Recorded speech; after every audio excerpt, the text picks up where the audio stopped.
दोस्तों स्टार्ट करते हैं हम 31 मई यानी कि इस मंथ का ये लास्ट लाइव मॉक था, उसका सोल्यूशन करते हैं। और ये प्रैक्टिस मॉक का सेट नंबर 19 यानी कि मॉक नंबर 19 है। बाकी बचे हुए आप प्लेलिस्ट चेक कर सकते हैं। जो भी आपका टोटल स्कोर रहा हो कमेंट बॉक्स में जरूर से लिखना है।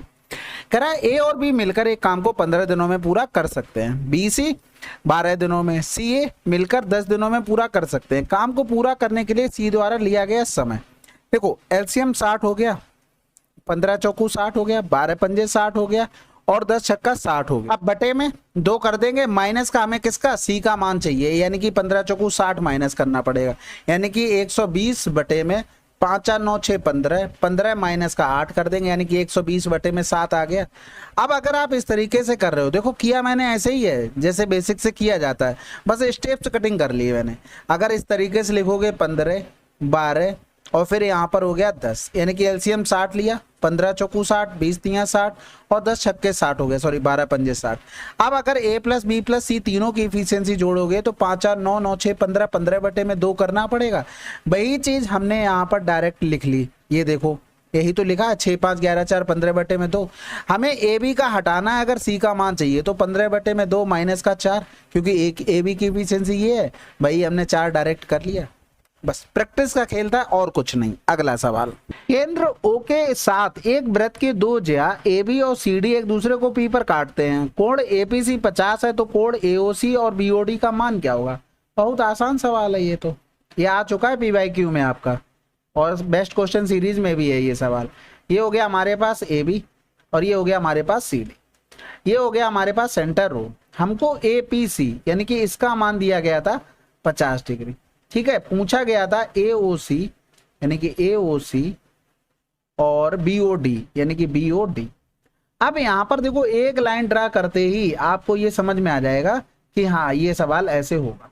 हमने केवल क्या किया, यहां पर इस लाइन को ड्रा कर दिया, ठीक है। एक सेकंड रुको, सही से मिलाते हैं, नहीं तो फिर इधर उधर हो जाएगा, फिर कहां समझ में आने।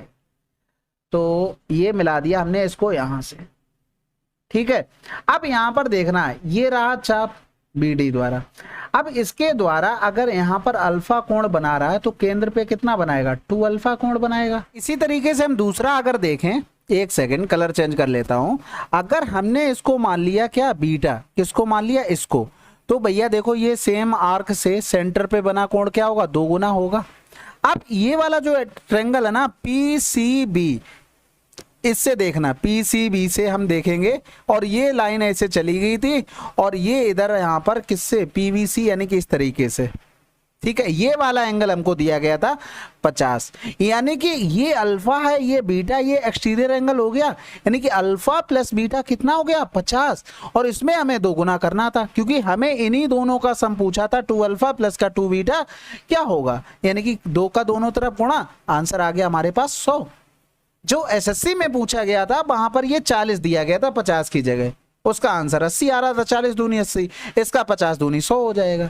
तो आप चाहो तो इसको थोड़ा चित्र बना के नोट कर लो, अगर ये वाला एंगल दिया जाएगा इसका 2 गुना इन दोनों का सम आंसर आएगा, चाहो तो, वरना तो आप सीख सकते हो, बेसिक इतना भी टफ नहीं है। अगला सवाल, संभाव त्रिभुज की ऊंचाई इतनी, संभाव त्रिभुज का क्षेत्रफल बताना है, यानी कि √3/2, ए का मान दिया गया था 6√3, ये कैंसिल आउट हो गया, यानी कि ए बराबर क्या आ गया, 12 आ गया, यानी कि 2 छक्के 12, 36√3 हो गया।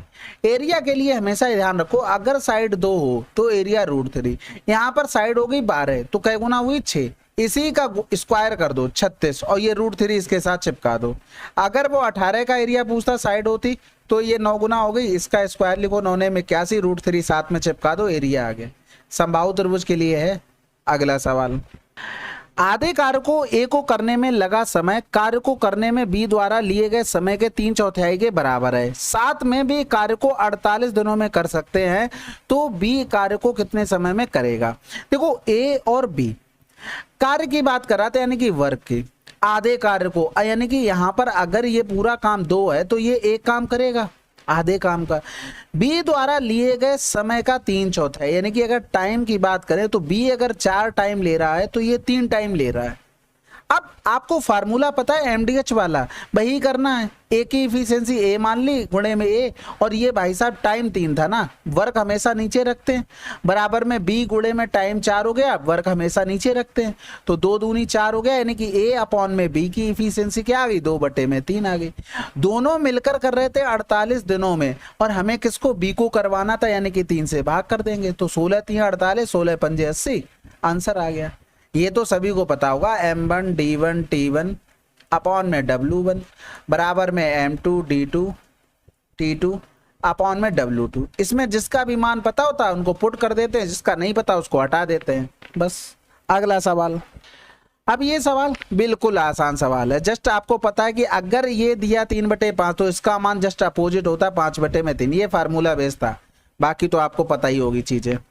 MNO की दक्षता का अनुपात इतना है, एक साथ काम करते हुए 20 दिनों में पूरा कर सकते हैं। NO मिलकर उस कार्य का 60% कितने दिनों में कर सकते हैं, बहुत आसान है, 3 2 5 4 9, 9 की इफिशियंसी से 20 दिनों में टोटल काम, इसका 60% करना है, यानी कि 20 3 60, 20 पंजे 100, इसको तो यही लिख सकते हैं।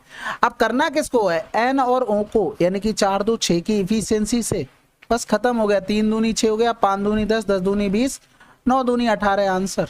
ये तो आसान था। अब इस सवाल को देखो, ये तो बहुत आसान सवाल था, देखते ही आपको समझ में आ जाना चाहिए था, अगर इस टाइप का किया होगा तब कर पाओगे, ये भी बात थी। यहाँ से x की पावर 3 कॉमन ले लो तो 1 प्लस में x की पावर 3 हो गया। यहाँ पर क्या करो, x माइनस 1 का गुणा कर दो, इधर भी x माइनस 1 का गुणा कर दो, ये क्या बन गया, ये x क्यू माइनस का 1 क्यू बराबर में क्या हो गया, 0, यानी कि x की पावर 3 बराबर में 1 हो गया, तो 1 1 प्लस का 1, और ये आंसर क्या आ जाएगा हमारे पास, 2।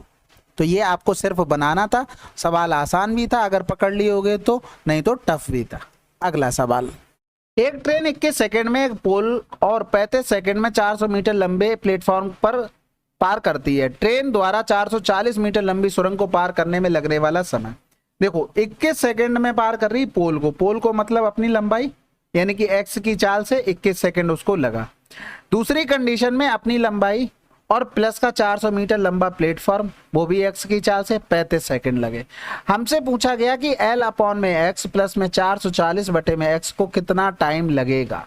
अब L अपॉन x का मान यहाँ पर 21 पता है, तो यहाँ पर 21 रख सकते हैं ना, यानी कि 21 प्लस का 400 बटे में x बराबर में ये 35 हो गया।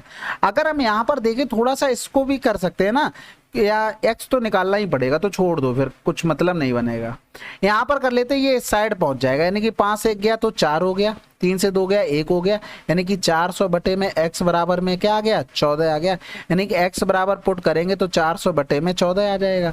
तो इसमें वैल्यू पुट कर सकते हैं, इसका तो मान पता है कितना टाइम लग रहा था, 21, 440 बटे में 400 गुणे में कितना हो गया, 14 हो गया। ये इससे कैंसिल आउट, 4 एकम 4 हो गया, ये 11 हो गया, यानी कि 21 प्लस का 1 और 5 4 हो गया, यानी कि पॉइंट आ जाएगा 1 के बाद। तो 5 1 6 2 1 3 36.4 सेकंड में वो पार कर जाएगी। अगला सवाल।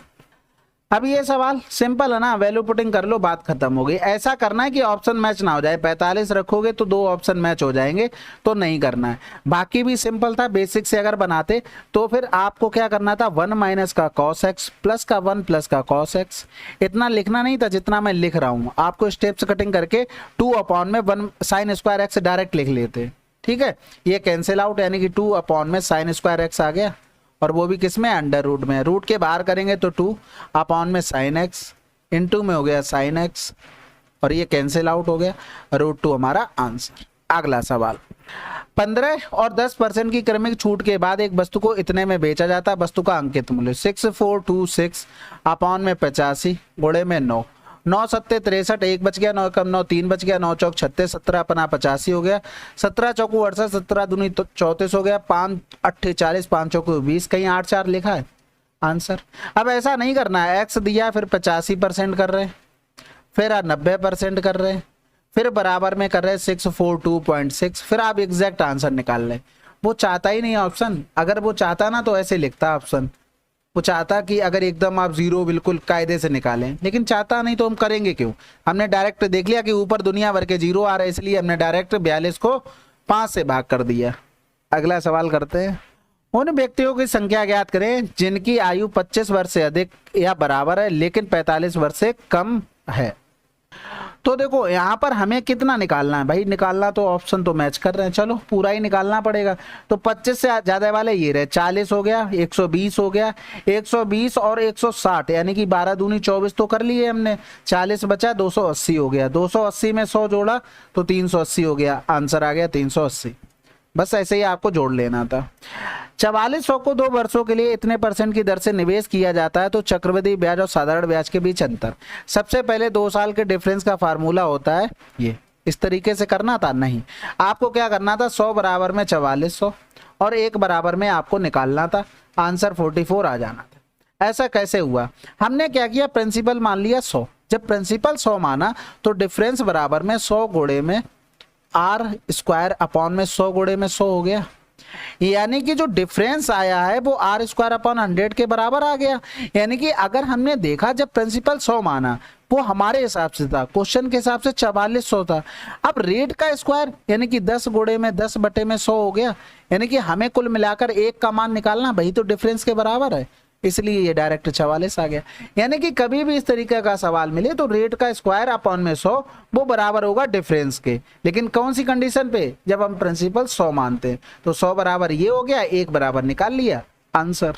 अगला सवाल, अब ये सवाल आसान है, परसेंटेज से ये दोनों जीरो चलेगा, 48 दूनी 96, 625 और 96 और इधर हो गया 119, ठीक है। तो 16 से 9 गया तो 7 बच गया, सॉरी 9 से 6 गया 3 हो गया, 11 से 9 गया तो 2 हो गया, 5 से 3 जाएगा, देख रहे हो कैलकुलेशन जोड़ेंगे भाई, 8 हो गया, 4 हो गया, 648, माफ कीजिएगा।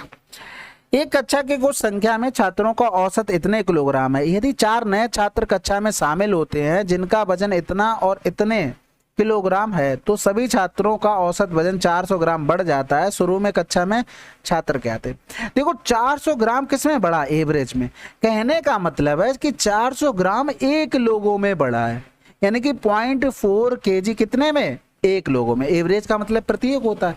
अब हम ये देख लेते हैं कि 62.5 से भाई 55.2, 59.8 ये कम लेके आए, यानी कि 76.4 और 75.4 ये ज्यादा लेके आए, तो हमें इनमें देख लेना पड़ेगा डिफरेंस करके। सबसे पहले डिफरेंस 5 से 2 गया 3, 12 से 5 गया 7 हो गया, यानी कि ये 7.3 कम लेके आए। ये भाई साहब 15 से 8 गया 7 हो गया, 11 से 9 गया 2, ये 2.7 कम लेके आ गए, यानी कि कुल मिलाकर 7 2 9 यानी कि 10 ये कम लेके आए। ये इनका डिफरेंस करते हैं, 14 से 5 गया तो 9 हो गया, 5 से 2 गया तो 3 हो गया, यानी कि 3.9 और सही है, 7 से 6 गया 1 13 और आ जाएगा, ये प्लस का है इनका डिफरेंस। 14 से 5 गया तो 9 हो गया, 4 से 2 गया तो 2, यानी कि 12.9 ये प्लस का ले आए। कुल मिलाकर 9 9 18 की 8 हासिल लगा 1 हो गया, यानी कि 4 2 6 हो गया, यानी कि 26.8 प्लस का ले आए। तो दोनों से देखेंगे बढ़ोतरी कितनी हुई है, 8 6 2 से क्या 16.8 की बढ़ोतरी हुई, क्योंकि 8 तो कम हो गया। अब यहाँ पर देख लेते हैं 0.4 का तो इतने में हो रहा है भाई, और हम यहाँ पर देख लेते हैं 16.8 का कितने के लोगों में होगा, इनटू में 16.8 हो गया, तो ये पॉइंट से पॉइंट चला गया, 4 चौकू 16, 4 दूनी 8 हो गया, यानी कि ये जो 42 तो हुआ है, लेकिन एक चीज बताओ, ये 4 नए लोग आ गए, उसने पूछा शुरू में कितने थे, तो वो 4 लोग हमें हटाने पड़ेंगे, यानी कि शुरू में टोटल 38 लोग रहे होंगे। अगला सवाल, अब यहाँ पर हमको दिया गया था ये सब कुछ, और ये रेशियो दिया गया था, ईएफ का मान निकालना था, यानी कि ईएफ का मान निकालने के लिए हमें बीसी का मान चाहिए तभी हो पाएगा। तो बीसी का मान ये हो गया, यानी कि 10 का स्क्वायर बटे में ईएफ का स्क्वायर बराबर में हो गया 25 बटे में 36। ये तो पता है ना, एरिया का अगर रेशियो लिखना है सिमिलर ट्रायंगल में तो वो साइड 1 अपॉन साइड 2 के होल स्क्वायर के बराबर होता है, वही चीज डायरेक्ट लिख ली। रूट ले लेते हैं पूरे का, तो ईएफ बराबर में 5 बटे में 6 हो गया, 5 दूनी 10, यानी कि ईएफ बराबर में क्या आ गया, 12 आ गया। अगला सवाल, अब इसमें दिया गया था समीकरण के सूत्र का अनुपात, सूत्र का अनुपात नहीं, कह रहा था find the ratio of roots of the equation this this this. अब हमें देखो सबसे पहले ये पता होना चाहिए था कि अगर हमें रूट पता हो अल्फा बीटा, उनका गुणनफल क्या होता है, उनका गुणनफल होता है सी अपॉन में ए, और उनका सम क्या होता है, अल्फा प्लस बीटा बराबर में माइनस का बी अपॉन में ए होता है।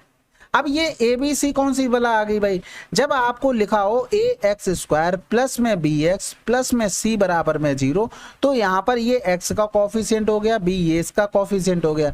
हमारे साथ लिखा था एक्स स्क्वायर माइनस का 20x प्लस में 192, तो इसी की तरह कन्वर्ट करते हैं। तो 1 इंटू में एक्स स्क्वायर, ये प्लस का हो गया यानी कि माइनस का 28x हो गया, ठीक है, प्लस में हो गया हमारे पास 192 यानी कि a बराबर में 1 हो गया, कंपेयर कर रहे हैं इन दोनों का, b बराबर में माइनस का 28 हो गया, c बराबर में 192 हो गया।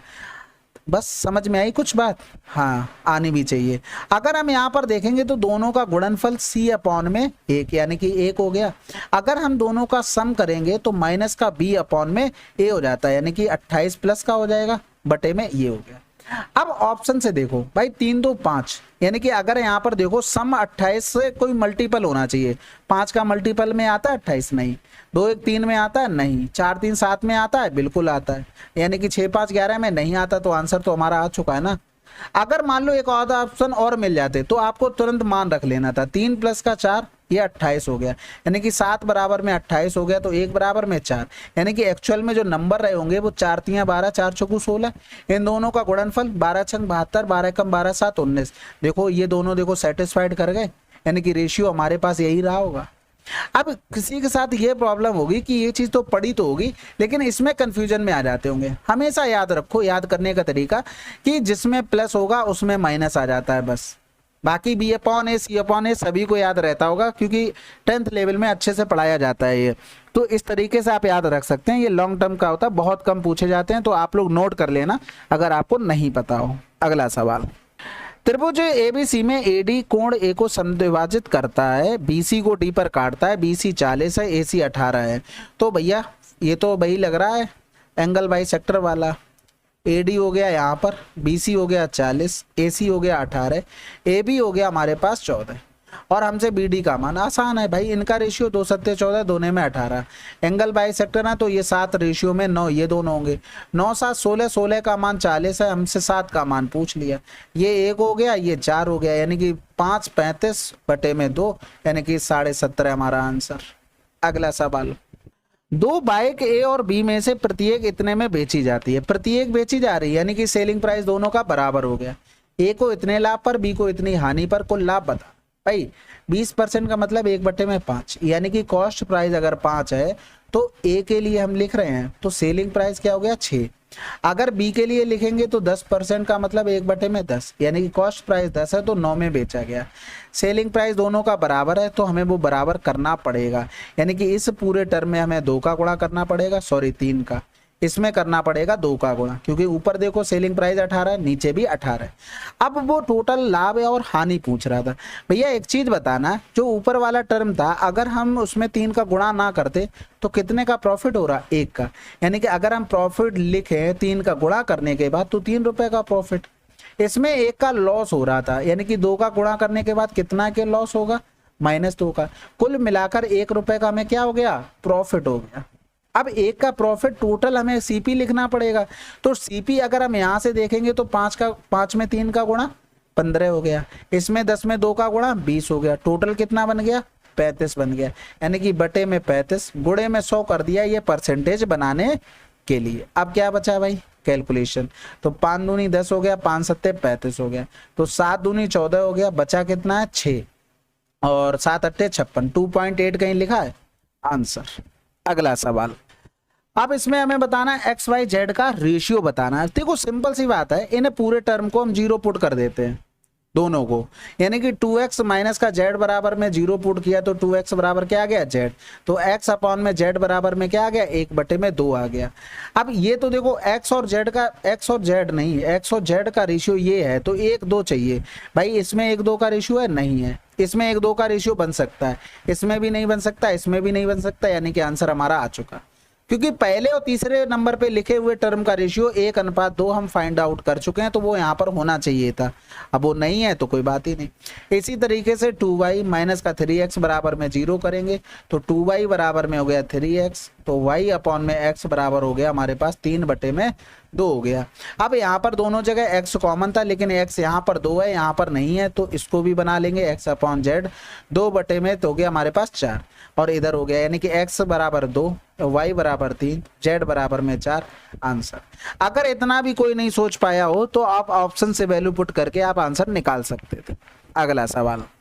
अब ये सवाल बहुत आसान है भाई। देखो यहाँ पर लिखा हुआ है sec x प्लस में tan x अपॉन में हो गया sec x और प्लस में हो गया tan x, सॉरी माइनस में tan x हो गया, बराबर में हो गया 15/13। कंपोनेंडो डिविडेंडो, यानी कि sec x अपॉन में tan x बराबर में हो गया 15 13 28, यानी कि और दोनों का डिफरेंस हो गया 2, यानी कि यहाँ पर लिखेंगे तो sec x अपॉन में हो गया sin x अपॉन में हो गया cos x। ये cos x ऊपर जाएगा तो cos x और sec x अपोजिट होते हैं एक दूसरे के, तो बचेगा 1 अपॉन में sin x, वो कैंसिल आउट हो गए।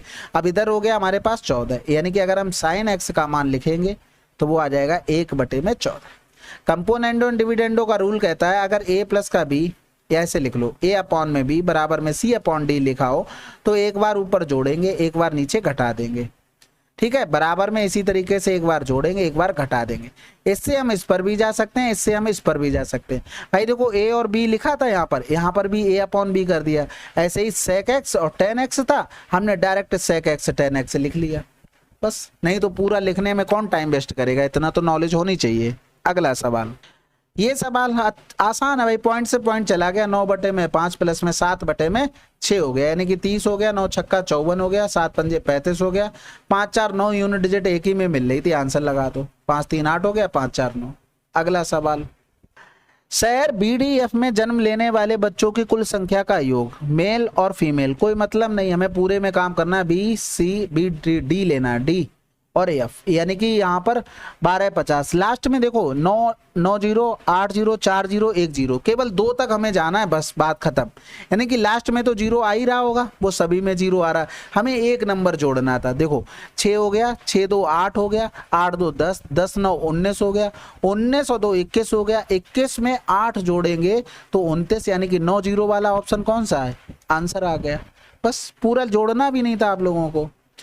राहुल कुल दूरी को 20% इतने की गति से, जैसे इतना पड़ा लास्ट में पहुंचे औसत गति, बात खत्म। एवरेज स्पीड का फार्मूला होता है टोटल डिस्टेंस अपॉन में टोटल टाइम। हमने टोटल डिस्टेंस मान ली 100। अब 100 में देखना, पहला 20% तो 20 हो गया। कह रहा था शेष का, भाई शेष दूरी बची कितनी, 100 में से 20 चलेगी 80, 80 का 50% करेंगे तो 40 आ जाएगा। अब बची कितनी है, 40 20 60 जा चुके, टोटल 100 थी तो 40 बच गई। ये वाला भाई साहब कितने की गति से गया, 40। ये वाला भाई साहब 20 की गति से गया, और ये वाले भाई साहब 25 की गति से गए, ठीक है। तो ऐसा करो, यहाँ पर कर लो 5 8 40, 55 25 कर लो बस, और कुछ मत काटो, क्योंकि हमें एलसीएम वगैरह एट द एंड लेना ही लेना है। तो हम यहाँ पर 40 एलसीएम, 40 हो गया 20, 20 दूनी 40, 40 दूनी 80, 5 8 40, 8 2 64, यानी कि 4 हो गया, 8 2 10 6 16, 164 40, यानी कि 4 एकम 4, 4 चौगु 16 हो गया, 4 एकम 4 हो गया, यानी 41/10 आया। अब यही चीज 41/10 आई है, यही हमें क्या करना था, पुट कर देना था, यानी कि 41 हो जाता, ये 10 ऊपर पहुंच गया, 1000 हो गया। अब हमें ऑप्शन का सहारा लेते हुए भाग कर देना है। तो सबसे पहले 2 बार जाएगा, 2 एकम 2, 2 चौकू 8, 10 से 2 गया तो 8 हो गया, 9 से 8 गया 1, उतारा लिया 0। भैया ये वाला आंसर हो नहीं सकता, अच्छा यही दोनों आंसर हो सकते हैं, ये नहीं हो सकता, ये नहीं हो सकता। दूसरे नंबर पर हमें एक चीज बताओ कि सबसे बड़ा क्या लिखा है 2 वाले में, हमें केवल 2 ही ऑप्शन से मतलब है, एक इससे और इससे। 9 लिखा है, 9 चौक 36 करोगे 180 से ज्यादा नहीं हो जाएगा, हटा दो, आंसर लिख दो। फिर भी डाउट हो, फटाफट 4 का गुणा कर लो, 4 एकम 4, 4 चौगु 16, 180 से छोटा आ गया आंसर। अगला सवाल। गौरव ने 20 मिनट देरी से यात्रा शुरू की और अपनी सामान्य गति से 50% अधिक गति से यात्रा करने पर वह समय से अपने घर से कार्यालय पहुंच गया। गौरव द्वारा सामान्य गति से अपने कार्यालय पहुंचने में लगने वाला समय बताना। आसान सवाल है भाई, 50% अधिक यानी कि 1/2। स्पीड उसकी 2 थी तो वो 3 पे पहुंच गया। भाई डिस्टेंस तो कांस्टेंट ली, घर से कार्यालय की बात हो रही, डिस्टेंस दोनों कंडीशन में कांस्टेंट है, तो टाइम का रेशियो 3 हो, तो हमारे हिसाब से टाइम में डिफरेंस 1 है, क्वेश्चन में 20 मिनट है, बस खत्म हो गया सवाल। भाई एक्चुअल में स्पीड तो ये थी, तो एक्चुअल में टाइम भी यही होगा, इसी का मान पूछा था, यानी कि 60 मिनट लगते या तो 1 घंटा बोल सकते थे। अगला सवाल। मोहित की आय उसकी बचत से 80% अधिक है, उसकी आय में 25% की वृद्धि, उसके व्यय में 30% की वृद्धि, तो उसकी बचत में कितने परसेंट की वृद्धि हुई? भाई बता चुके बहुत बार, 20 चौक 80, 20 पंजे 100, यानी कि इनकम यहाँ पर हो गई सेविंग, यहाँ पर हो गई एक्सपेंडिचर। यानी कि अगर ये 5 है तो ये 9 है, इसका मतलब 4 उसका खर्चा हो गया। अब 20% की आय में इनकम ऐसे ही लिख दो 20%, व्यय में 30% तो ऐसे ही लिख लो 30%, इसमें x%, इसका गुणा किया तो 180 हो गया, इसका गुणा किया 5x हो गया, इसका गुणा किया 120, इन दोनों का सम इसके बराबर होगा। इधर आ गया 60, 60 बटे में कर देंगे 5, लेकिन आंसर मिल क्यों नहीं रहा, कहीं गलत कर दिया? अच्छा हाँ ठीक है, यहाँ पर 25% होगा, माफ कीजिएगा, ये यहाँ पर 25 होगा, यानी कि 25 नहीं में 225 होगा। अब यहाँ से ये हटाना पड़ेगा, तो 225 हो गया, 120 घटा देंगे, 5 2 से 2 गया 0, 2 से 1 गया 1, बटे में 5 बराबर में x आ गया, 5 दूनी 10 हो गया, 5 एकम 5 हो गया, यानी कि 21% हमारा आंसर आ जाएगा। क्योंकि ये परसेंटेज में है, ये परसेंटेज में, तो ये भी परसेंटेज में होगा। ये डायरेक्ट करने की इसकी अप्रोच होती है, आपको इसी तरीके से इसको करना चाहिए। अगला सवाल, चलिए फिर, ये आपके टोटल 25 क्वेश्चन थे, कोई इतना टफ नहीं था, आसान ही पेपर कहेंगे।